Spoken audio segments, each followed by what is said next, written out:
नमस्कार दोस्तों, स्वागत है आप सभी का सुपर आईएएस पर। आज के इस लेक्चर में हम लोग हमारी गवर्नमेंट स्कीम्स की जो 1 ईयर करंट अफेयर्स की सीरीज है उसमें आपके सामने सेट 2 लेकर हाजिर हो चुके हैं।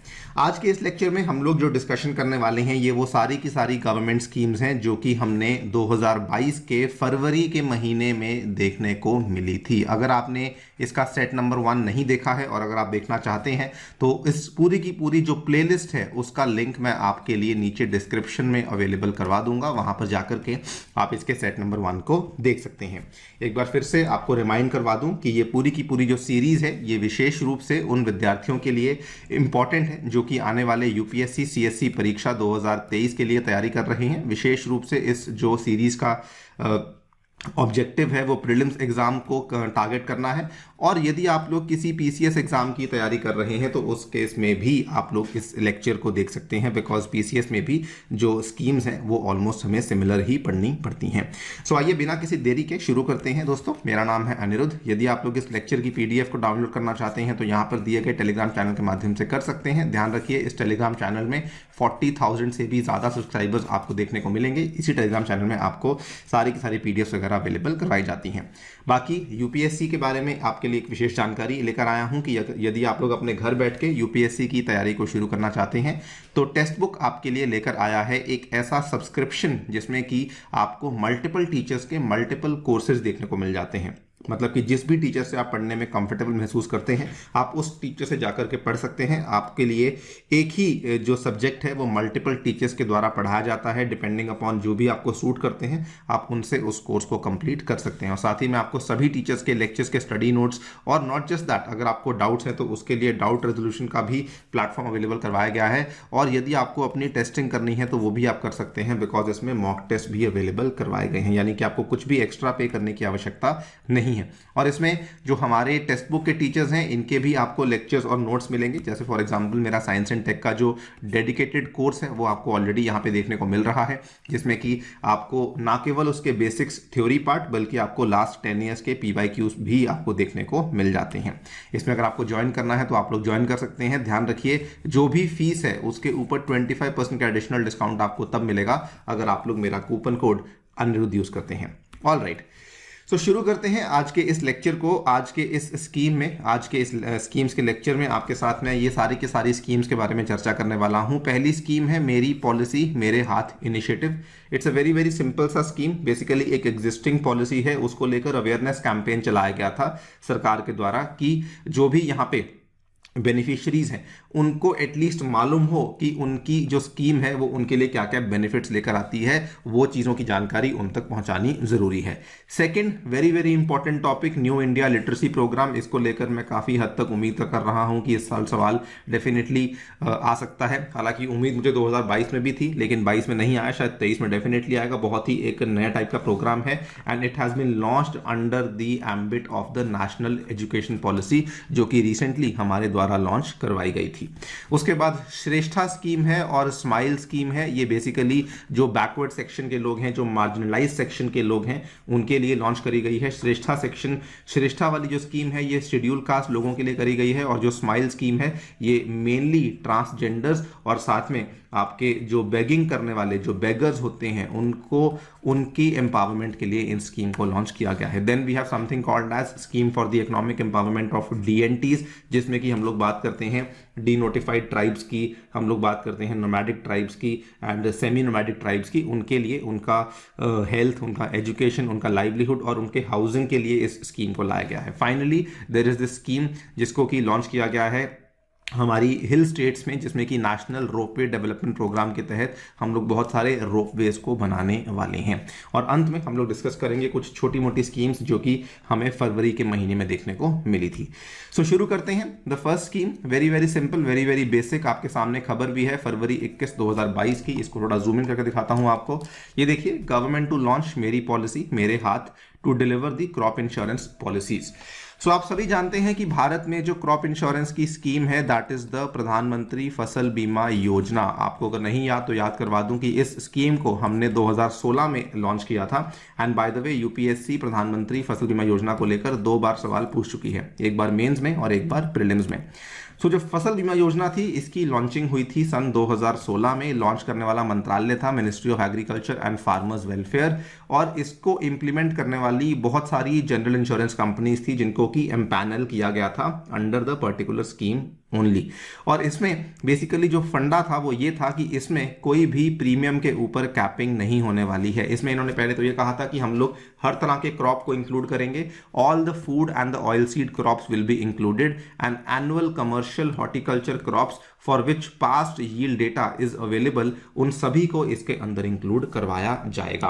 अगर आप देखें इसकी तुलना में जो इसके पहले अभी तक स्कीम्स चल रही थी उसका नाम क्या था, उसका नाम था weather based crop insurance scheme. वो वाली जो स्कीम थी वो उतनी ज्यादा कॉम्प्रिहेंसिव स्कीम नहीं थी, बिकॉज वो केवल कुछ क्रॉप्स को कवर कर रही थी, लेकिन इन कंपैरिजन टू दैट प्रधानमंत्री फसल बीमा योजना में ऐसा नहीं था। और इसमें इन्होंने प्रीमियम्स को भी यूनिफॉर्म कर दिया था। सारे के सारे खरीफ क्रॉप्स को लेकर जो प्रीमियम था वो 2% पे लाया गया था, सारे रबी क्रॉप्स को लेकर जो प्रीमियम था वो 1.5% पे लाया गया था, और जो बचे हुए जो भी कमर्शियल और हॉर्टिकल्चर क्रॉप्स हैं इनके प्रीमियम को फिक्स करते हुए 5% पे लाया गया था। इसी स्कीम के तहत ऑलरेडी सरकार बहुत सारे क्लेम्स को पूरा कर चुकी है, और जो क्लेम्स का आंकड़ा है दैट इज अप्रॉक्सीमेटली 1,07,5900 करोड़ के जो यहां पर क्लेम्स हैं उनको ऑलरेडी गवर्नमेंट के 59 करोड़ के ऑलमोस्ट जो क्लेम है वो सरकार के द्वारा पूरे किए जा चुके हैं। इस स्कीम के बारे में आप सभी लोग जानते हैं। द प्रॉब्लम यहां पर क्या थी कि इस स्कीम के बारे में बहुत सारे किसानों को जानकारी नहीं थी, और ये जो मेरी पॉलिसी मेरे हाथ इनिशिएटिव था ये मिनिस्ट्री ऑफ एग्रीकल्चर के द्वारा ही 26 फरवरी 2022 को लॉन्च किया गया था, सो दैट जो फार्मर्स हैं उनको इस स्कीम के बारे में जानकारी दी जाए, उनको इस स्कीम के जो प्रावधान है वो उन तक पहुंचाए जाएं, उनको बताए जाएं। It is a door step distribution drive to deliver the crop insurance policies to farmers under the Pradhan Mantri Fasal बीमा योजना। इसका मकसद ये भी था कि सारे के सारे फार्मर्स जो हैं उनको जागरूक बनाया जाए, और जितनी भी सूचना है उनकी नीतियों को लेकर, इनकी पॉलिसीज को लेकर, लैंड रिकॉर्ड्स को लेकर, process of claim and grievance redressal को लेकर वो उनको यहाँ पर बताया जाए।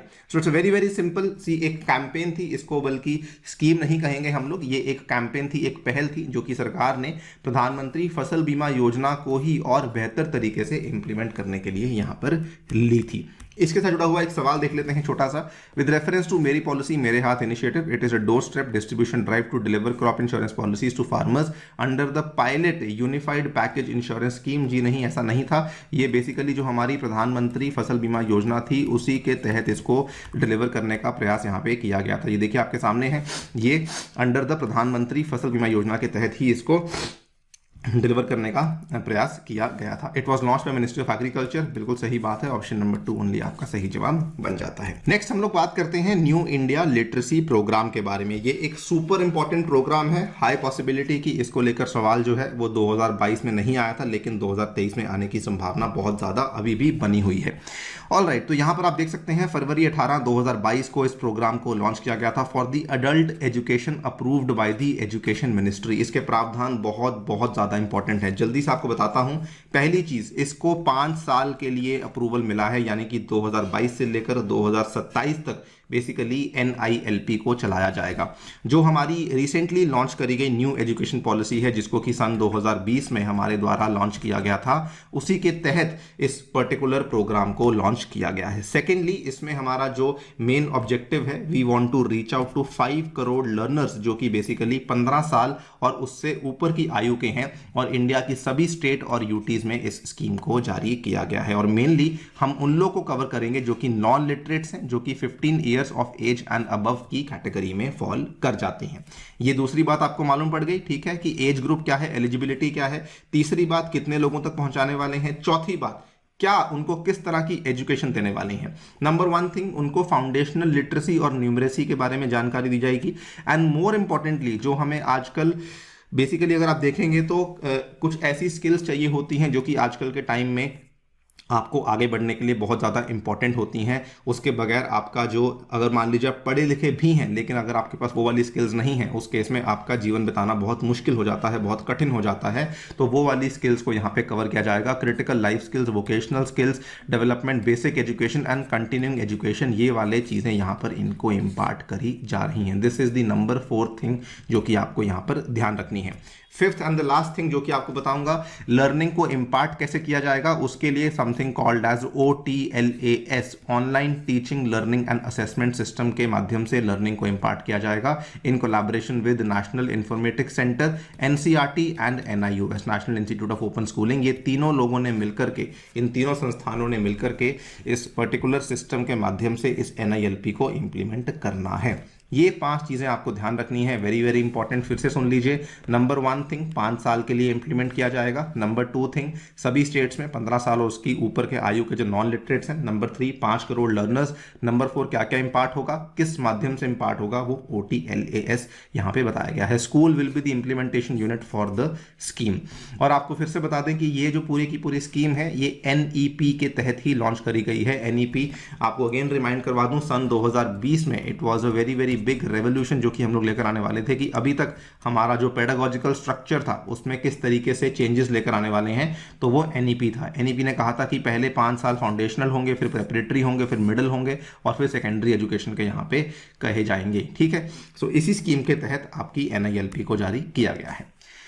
इससे जुड़ा हुआ एक सवाल देख लेते हैं। With reference to new India literacy programme consider the following statements. Scheme will cover non literates of the age of 20 years and above. जी नहीं, 15 साल की आयु और उसके ऊपर के लोगों को। It comes under Ministry of Education, बिल्कुल सही बात है। Objective is to impart foundational literacy numeracy along with other components, बिल्कुल सही बात है। सो 2 और 3 आपका यहाँ पे सही है। ऑप्शन नंबर A आपका सही जवाब बन जाता है। नेक्स्ट बात करते हैं श्रेष्ठा के बारे में। इस स्कीम में वैसे बहुत कुछ नहीं है, बस मेनली कवर मैं इसलिए कर रहा हूं बिकॉज ये एक नई टाइप की स्कीम है।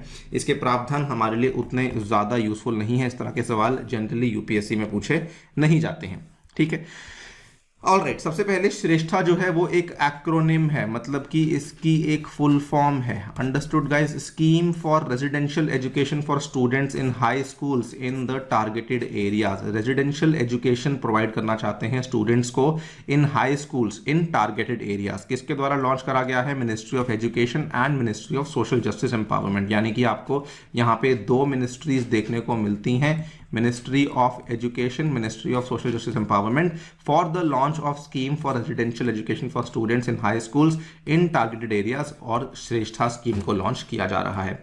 मकसद क्या है? बेसिकली एडमिशन इसमें दी जाएगी 9वीं से 12वीं कक्षा तक की पढ़ाई को पूरा करवाने के लिए। और मेनली जो इसमें बच्चे जिनको टारगेट किया जा रहा है वो बच्चे आते हैं शेड्यूल कास्ट कैटेगरी से। उनको क्वालिटी एजुकेशन प्रोवाइड करी जाएगी और ये जिन बच्चों को यहाँ पे एडमिशन दिलाई जाएगी, ये अच्छे स्कूल्स में एडमिशन दिलाई जाएगी। Students who belong to schedule caste community who are studying within class 8th and class 10th, लेकिन जो एनुअल इनकम है वो 2.5 लाख के अंदर अंदर है, उस केस में आप यहाँ पे एलिजिबल हैं इस पर्टिकुलर स्कीम में अपने आप को एफिलिएट करवा जो है वो करवाने के लिए, बेनिफिशियरी बनने के लिए। और ऐसा नहीं कि इसमें हर बच्चा एलिजिबल होगा, तो उसके लिए एक टेस्ट कंडक्ट करवाया जाएगा, national entrance test for Shreshta, that is NETS। और इसी पर्टिकुलर टेस्ट के थ्रू सिलेक्शन करवाया जाएगा और फिर आगे जाकर के उन बच्चों को स्कूल्स में दाखिला करवाया जाएगा। ये है आपकी, देखिए, एफिलिएटेड प्राइवेट स्कूल्स में। ऐसा नहीं कि आपको जो है वो गवर्नमेंट स्कूल्स में, तो अच्छे प्राइवेट स्कूल्स में आपको एडमिशन दिलवाई जा रही है। ये एक जॉइंट स्कीम है, ministry of power, ministry of social justice. जी नहीं, श्रेष्ठा स्कीम कई बच्चों को मालूम ही नहीं होता कि जो श्रेष्ठा स्कीम है वो किस लिए है। तो श्रेष्ठा स्कीम जो है वो बेसिकली आपकी मिनिस्ट्री ऑफ एजुकेशन और मिनिस्ट्री ऑफ सोशल जस्टिस के द्वारा लॉन्च करी गई है। तो 1 गलत हो गया। Beneficiary should belong to schedule caste community. जी हाँ, बिल्कुल सही बात है। ऑप्शन नंबर B 2 ओनली आपका सही जवाब बन जाता है।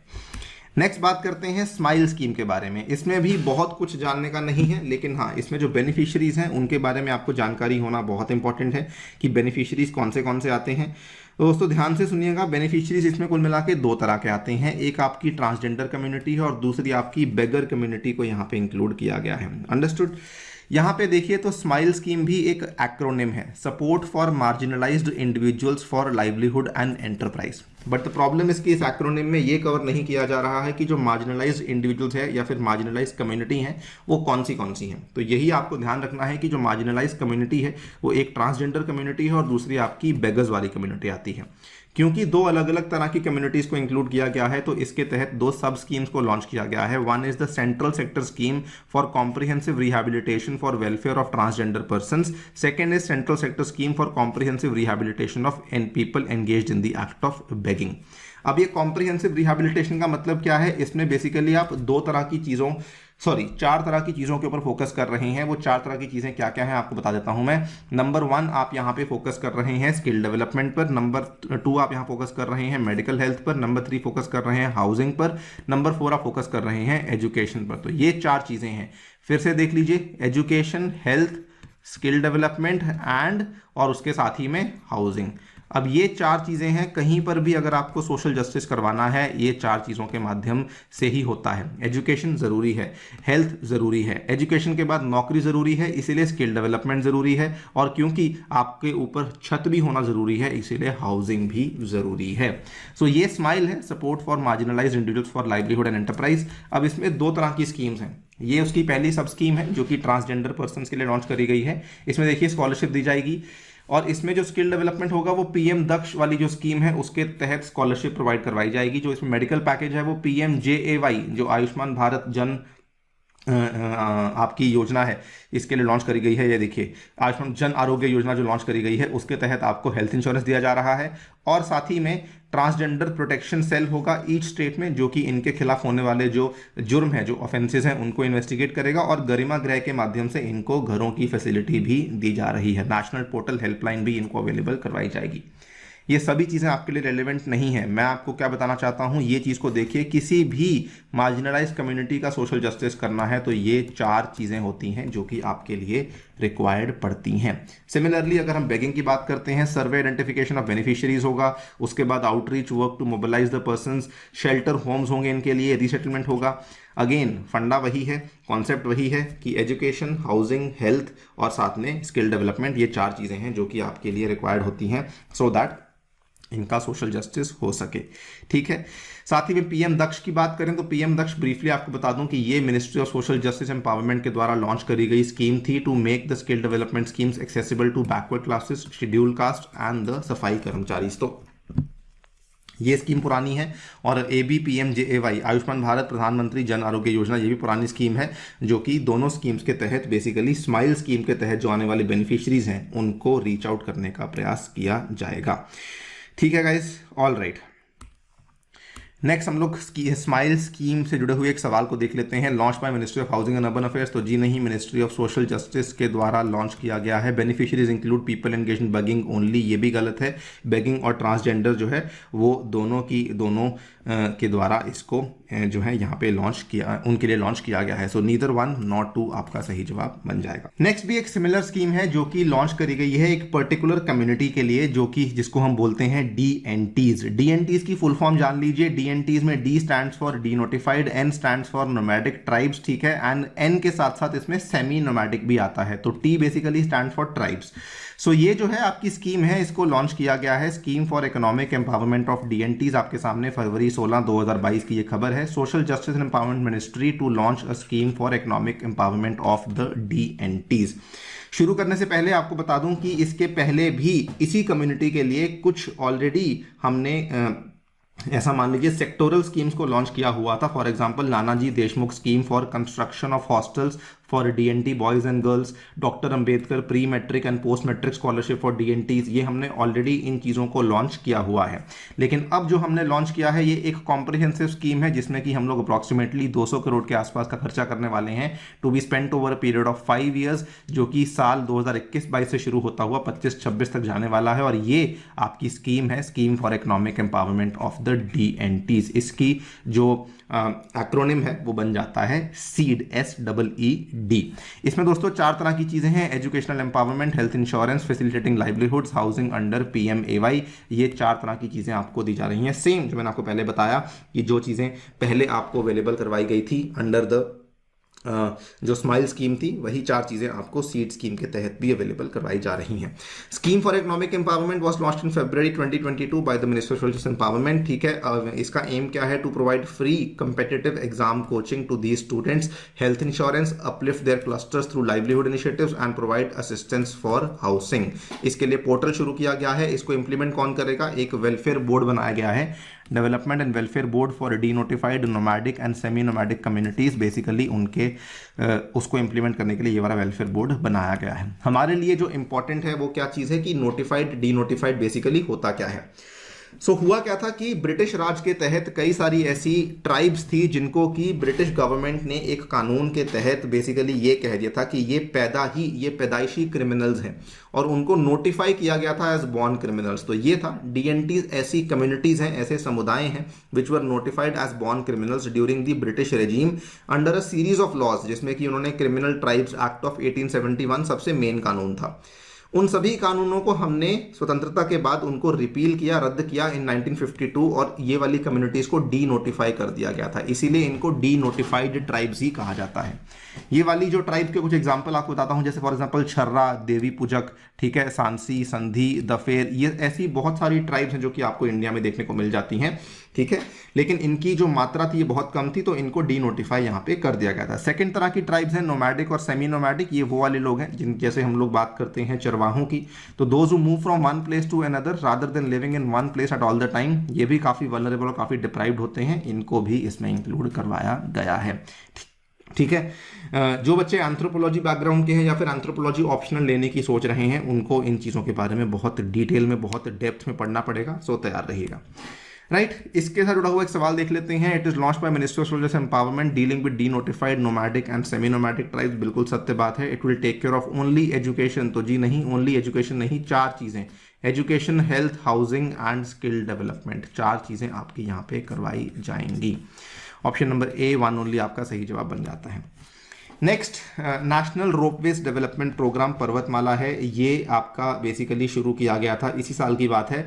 इसके पीछे मेन कारण था कि हिल स्टेट्स में जो हमारी कन्वेंशनल रोड्स जहाँ पे नहीं बन पाती हैं, यहाँ पर या फिर जहाँ पे रोड्स की मेंटेनेंस बहुत दिक्कत आती है, ऐसे एरियाज जहाँ पर पहुँचना मुश्किल होता है, तो वहाँ पर रोपवे के माध्यम से पहुँचने का प्रयास किया जाएगा। So ministry of finance had announced national ropeways development programme पर्वतमाला।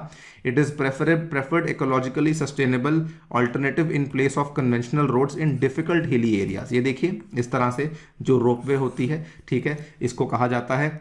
सो ये नेशनल रोपवेज डेवलपमेंट प्रोग्राम है Parvatmala, to be taken up on PPP mode. And ये कॉन्ट्रैक्ट, इसमें 8 रोपवे प्रोजेक्ट्स होंगे 60 किलोमीटर के लेंथ के, जो कि इसी साल के अंदर अंदर जिनको अवार्ड किया जाएगा। कितने टाइम में बनने वाले हैं वो नहीं मालूम, हाँ कि लेकिन इसी साल में 8 प्रोजेक्ट्स हैं जो कि अवार्ड किए जाएंगे for the construction of 60 kilometre length of ropeways. मकसद क्या है? ऑब्वियसली पहला मकसद तो कनेक्टिविटी है, दूसरा मकसद कन्वीनियंस है, तीसरा मकसद है टूरिज्म की। चलो ठीक है, वो भी इसका फायदा होता है क्योंकि जब लोग जाते हैं तो वहाँ पे वो इसका इस्तेमाल उस माध्यम से भी करने का कोशिश करते हैं। प्रेजेंटली उत्तराखंड में, हिमाचल में, मणिपुर में, जम्मू कश्मीर में अवेलेबल है, लेकिन और स्टेट्स में भी अब इसको लाया जाएगा। ध्यान रखिए, मिनिस्ट्री ऑफ फाइनेंस ने केवल इसका प्रस्ताव सामने रखा था, इंप्लीमेंट करने वाली ministry of road transport and highways होने वाली है। Please don't confuse that. Implementation will be done by Ministry of Road Transport and Highways and not by the Ministry of Finance. Understood guys? Benefits क्या है? Obviously difficult terrain होती है तो वहां पर उसके लिए आइडियल माना जाता है। Ropeways having multiple cars propelled by a single power plant and drive mechanism reduces construction and maintenance cost. अगर उसमें आप मल्टीपल गाड़ियां डाल देंगे इस तरह से तो आपका खर्चा बहुत बचता है। Ropeway allows for simultaneous transport of different types of material, cargo transport के लिए भी आप इसका इस्तेमाल कर सकते हैं।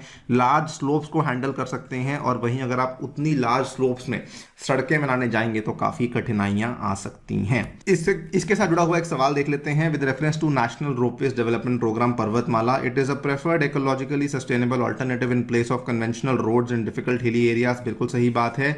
It will be looked after by MORD, तो जी नहीं, ministry of road transport and highways के द्वारा इसको इंप्लीमेंट किया जाएगा। तो सेकंड गलत हो जाता है। It is being presently started in north eastern regions. बिल्कुल सही बात है। इसने ओनली नहीं लिखा, ध्यान दीजिएगा कि इसने यहां पर क्या कहा है, it is being presently started in regions like Uttarakhand, Himachal, Manipur, Jammu Kashmir and other north eastern states. तो यस, ये बात सत्य है, क्योंकि अगर इसने यहाँ पे ओनली लिखा होता तो ये वाला स्टेटमेंट भी गलत हो जाता, लेकिन ओनली नहीं लिखा हुआ है। So it is being started in north eastern regions, बिल्कुल सही बात है। सो 1 और 3 आपका यहाँ पे सही जवाब बन जाता है। Option number C is the correct answer. Understood. Finally कुछ और चीजें देख लेते हैं। पीएम डिवाइन के नाम से एक स्कीम थी, एक इनिशिएटिव था, लॉन्च किया गया था यूनियन बजट के माध्यम से, एलोकेशन ऑफ 1500 करोड़। इसका बस फुल फॉर्म जान लीजिए, आपको मालूम पड़ जाएगा। Prime ministers development initiative for north east. It will fund infrastructure and social development projects based on felt needs of the North East. इसको implement करने के लिए नॉर्थ ईस्टर्न काउंसिल को चुना गया है। पर्पल और lavender revolution ministry of science and technology के द्वारा लॉन्च किया गया through CSIR aroma mission. Aroma mission envisages to bring transformative changes in the aroma sector. Lavender water is used to make incense sticks. Lavender cultivation is practiced in almost about all the 20 districts of Jammu Kashmir. तो basically जो हमारी incense sticks होती हैं, अगरबत्तियां होती हैं, उनको promote करने के लिए एक तरीके से लैवेंडर रेवोल्यूशन को शुरू किया गया है. बाकी वाटर टैक्सी सर्विस काफी सुर्खियों में रही थी इस बार. यूनियन शिपिंग मिनिस्टर के द्वारा इसको फ्लैग ऑफ किया गया था. इंडिया की पहली वाटर टैक्सी सर्विस है जो कि मुंबई और नवी मुंबई को कनेक्ट करती है. टाइम काफी कम करेगा, टाइम सेविंग है, मोर इंपॉर्टेंटली इको फ्रेंडली है. टूरिज्म सेक्टर को बड़ा बूस्ट मिलेगा, एम्प्लॉयमेंट जनरेशन को भी इसमें फायदा मिलने की संभावना रहती है. So these are some schemes जो कि हमने फरवरी के महीने में देखी. As I told you guys, हम लोग इसके और भी सेट्स लेकर आने वाले हैं. अगले सेट में जुड़ना बिल्कुल ना भूलना. बाकी इसकी जो प्लेलिस्ट है वो ऑलरेडी मैंने आप लोगों के लिए लाइव करवा दी है. उस प्लेलिस्ट में जाकर के आप लोग पिछले सेट्स को भी जाकर के देख सकते हैं. Thank you so much for listening. Stay tuned and stay safe.